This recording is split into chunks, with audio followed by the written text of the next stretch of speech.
saisis ta chance, mon ami. Moi, pendant 10 ans, entre 20 et 30 ans, j'ai fait tout ce que je voulais. En fait, tous mes courts-métrages, tout marchait très bien. Mon premier court-métrage que j'ai autoproduit, mais qui a été à Cannes, qui s'est vendu.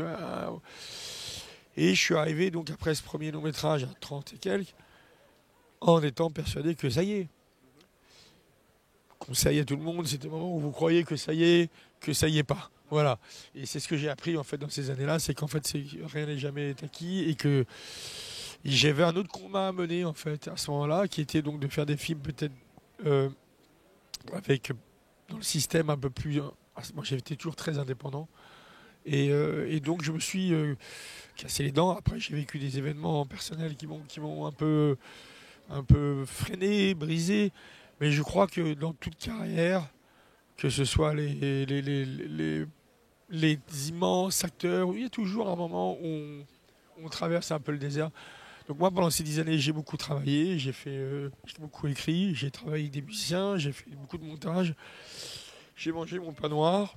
J'ai eu un peu peur à un moment de ne pas arriver à faire ce deuxième film, parce qu'on se dit, merde, pourquoi pas.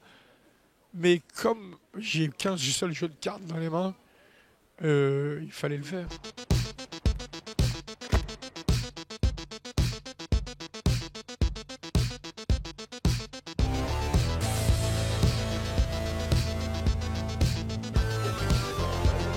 Ce film, il vient avant tout, il est né de sorties nocturnes. Appelons les choses comme elles sont, parce que on voit rarement ça à 14 heures. Moi, j'adorais que les gens ne se cachent pas. Tiens. Ça doit bien marcher ton business. C'est occasionnel, hein, c'est pour rendre service. Je fais d'autres trucs. C'est pas trop dangereux. Enfin, tu sais, ça rend un peu parano quand même. Mais je bosse intelligemment, je prends pas de risques. C'est un film de nocturne qui correspond à une époque où j'arrivais pas trop à dormir parce que mon père était mort, tout simplement. Et plutôt que de faire des cauchemars, je préférais voir la nuit. Parce que je faisais des cauchemars toutes les nuits, grosso modo. Et ça m'a un peu fasciné, faut reconnaître. Mais à la manière d'un Scorsese qui n'est pas un gangster, mais qui est fasciné par les gangsters. Je ne suis pas un dealer, je ne suis pas une prostituée, mais ça m'a fasciné. Parce qu'à travers eux, évidemment, j'ai trouvé toutes les failles que je pouvais avoir moi. Et je pense que j'aurais pu être n'importe quel des trois personnages dans une autre vie. Et je pense qu'ils reflètent beaucoup notre société. Maintenant, il faut accepter de les voir et de les aimer, en fait. Même s'ils ne sont pas là pour ça.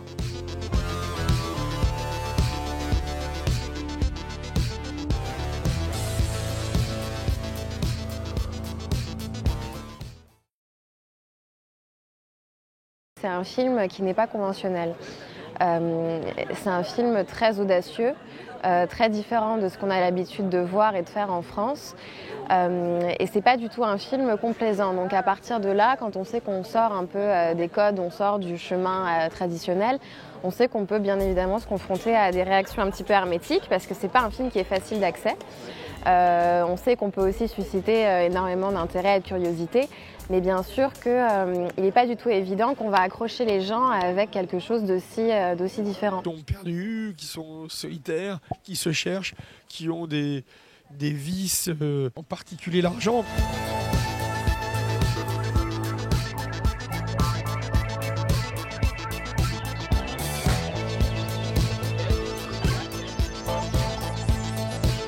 Parce que bon, on peut parler de la drogue, mais c'est pas un film sur la drogue. Elle est là.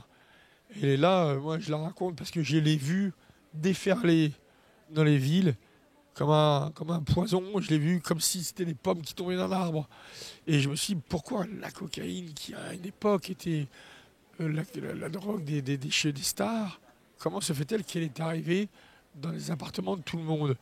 Et je crois en fait qu'au-delà du fait que les Colombiens veulent se faire plein de pognon, je crois que si autant de gens en prennent autant, c'est parce qu'elle suscite un surmoi et quelque chose de très narcissique. On ne parle que de soi, on est sûr de tout. Et je pense que c'est pas mal aujourd'hui, notre époque, quand on voit les TikTok, les Instagram, toutes ces conneries.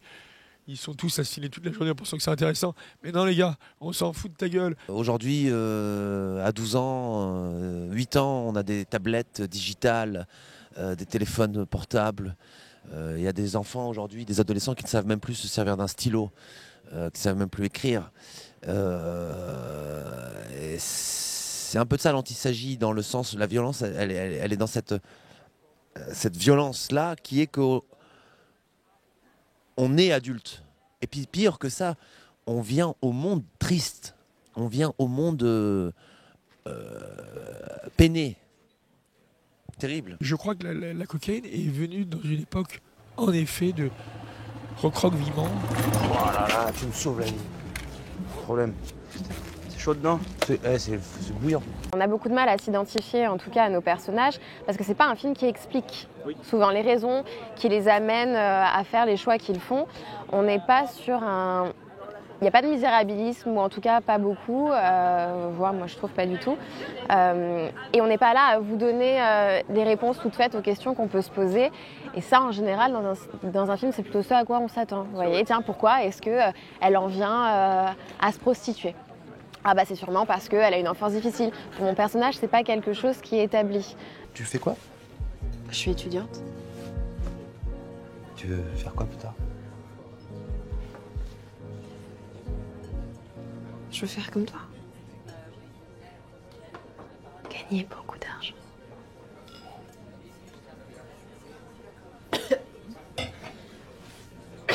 Ça va? Tu veux de l'eau? C'est bon, ça va. Merci. Ce qui m'a séduit, c'est la violence que les personnages s'imposent à eux-mêmes.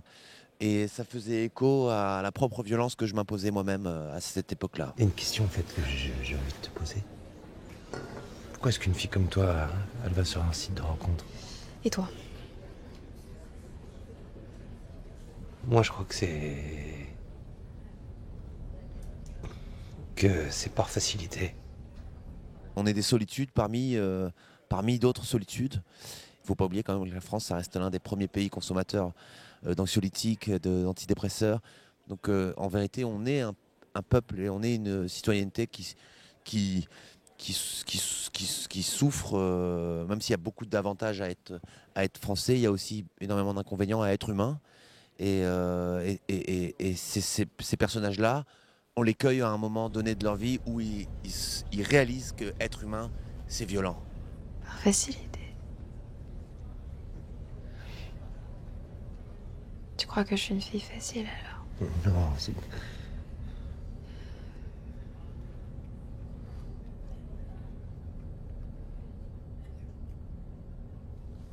C'est 300. Tout le film, il est là, c'est en fait d'essayer que ces choses qui paraissaient dans un certain temps exceptionnelles ne le soient plus. Voilà. Donc c'est un souci de banaliser, parce que la société aujourd'hui est comme ça. Il y a une demande, elle répond. Comme la cocaïne, lui il n'en prend pas, il répond, tout le monde en veut. Très bien, je vous en offre. Et donc on est dans ce monde de consommation d'argent, qui est un film noir en effet, et qui donc je ne peux pas me permettre de juger, parce que si je juge, ça veut dire que je dis que c'est pas bien ou que c'est bien. C'est une photographie de la société d'aujourd'hui. Moi, ce que j'en retiens, c'est que c'est un film dénué de morale. Et il ne faut pas que ce soit moralisateur, on ne comprend pas trop pourquoi est-ce que les gens ils font ce qu'ils font. C'est comme ça arrive. Puis c'est la force des choses une espèce de fatalisme. Tu m'as apporté mes lauriers? Ouais. Toile de coton, hein? Oui, c'est du coton. Oui. Non, parce qu'ici, la machine, elle bousille tout.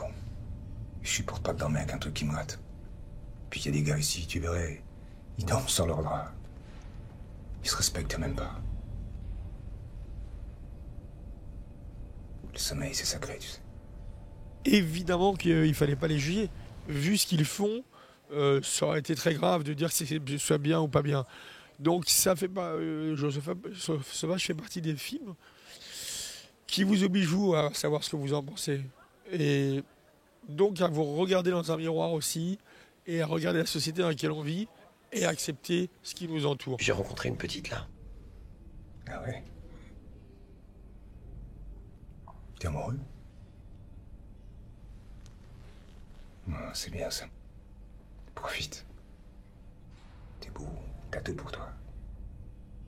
Je finis pas l'encanez-vous. Je suis pas un bon exemple. Il y avait une volonté d'avoir des visages un peu neufs, même si on connaît Redouane, on l'a déjà vu, et Alain et tout. Mais bon, Lola, c'est son premier grand rôle. Voilà. Donc Lola, j'ai fait un casting pour Lola. Et après, c'était surtout, le casting s'est fait autour de à quoi je voulais qu'il ressemble. J'ai toujours pensé qu'un rôle, c'est avant tout un visage. C'est-à-dire que, oui, si vous voulez, on prend le meilleur. Mais non, moi, si je veux que ça soit un blond, il faut que ce soit un blond. Donc je voulais que le dealer ressemble à quelqu'un comme moi. C'est-à-dire quelqu'un qui a l'air très gentil. Fut un temps, on aurait pris un Berbère ou un Kabyle comme Redouane. Maintenant, aujourd'hui, je prends un petit Romain.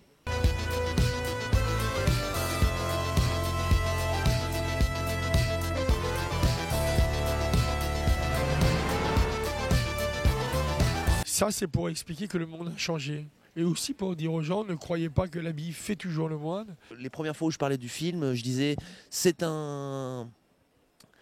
une jeune fille qui vient de province, qui arrive à Paris, qui commence à se prostituer, qui tombe amoureuse de son dealer, d'un dealer et d'un trader. Et tout le monde, à chaque fois que j'en parlais au tout début, ah oui, tu vas jouer le dealer. Ah, t'es le dealer. Au début, il s'appelait Hichem.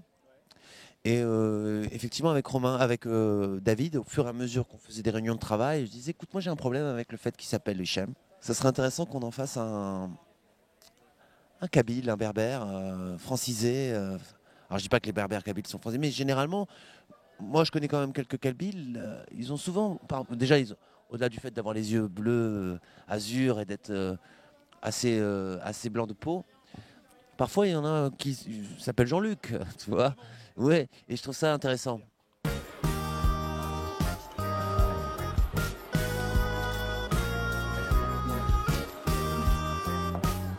pas dangereux. C'est excitant.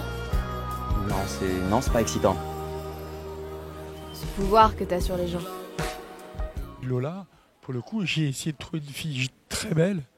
Elle est très belle, mais qui ne suscite jamais ce petit instant de « Ah, je vais la baiser ». J'aurais suscité dans la tête du mâle des choses que je voulais pas qu'il ait.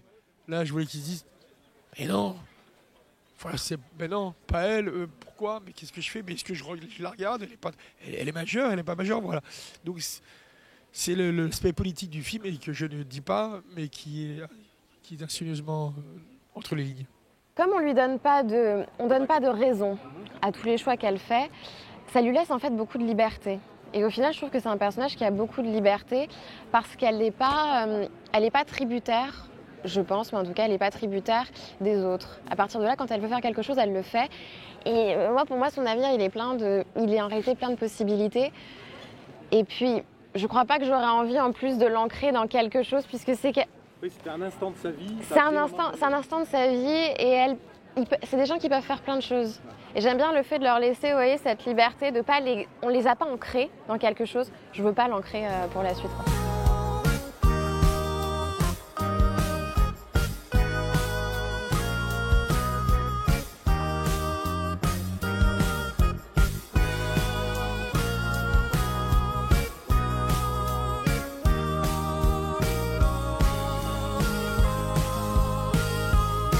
Pour mon personnage en tout cas, il existait vraiment. C'était un type qui faisait des mariages et le réalisateur, il le connaissait, il vendait de la drogue. Et non, je t'avoue, moi je me suis vraiment identifié à ce mec qui, c'est super, c'est un peu triste quoi, c'est fataliste. Sinon tu sais, en ce moment j'amène Diego à la salle de boxe. Sako dit qu'il est bon. J'avais jamais vraiment fait des films de nuit, on a travaillé que de nuit. Je trouvais ça génial et puis surtout le rôle, c'est le premier rôle qui me parlait. Tous les autres, je m'identifiais pas forcément ou j'aimais pas trop les types que j'étais devenu du coup. Non, c'est ça franchement. Et puis David, c'est quelqu'un de formidable. Toutes les personnes sur le tournage, c'était juste génial. Gisela, t'as des nouvelles? Ça va? Tu le vois souvent? Parce que moi, j'ai pas de nouvelles. En ce moment, tu sais, je passe beaucoup de temps chez Sako. Sur un plateau, il y a toujours beaucoup d'effervescence, toujours beaucoup de stress, beaucoup de pression, Et David, c'est quelqu'un qui arrive à rester très, très serein. C'est quelqu'un qui arrive à garder la tête froide, à être assez efficace. Et ça, c'est agréable en tant qu'acteur de savoir que vous avez un socle fort sur lequel vous reposez. C'est-à-dire que même quand on se rend compte que ça devient compliqué, ça devient rude, on perd un petit peu pied, vous avez quelqu'un... Vous avez un capitaine. Vous avez le capitaine du bateau qui est là, qui ne va pas lâcher son bateau et qui va réussir à mener la barque à bon port.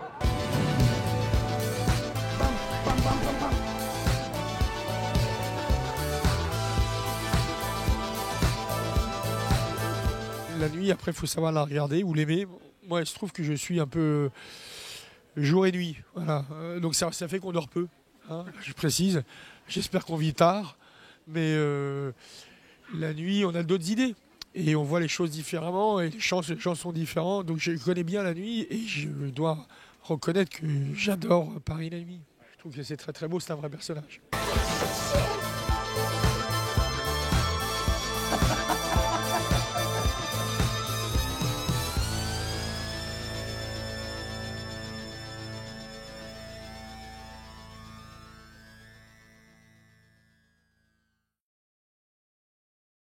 Quand on fait regarder des films à des gens, on les éduque quelque part, on leur impose quelque chose dans la tête.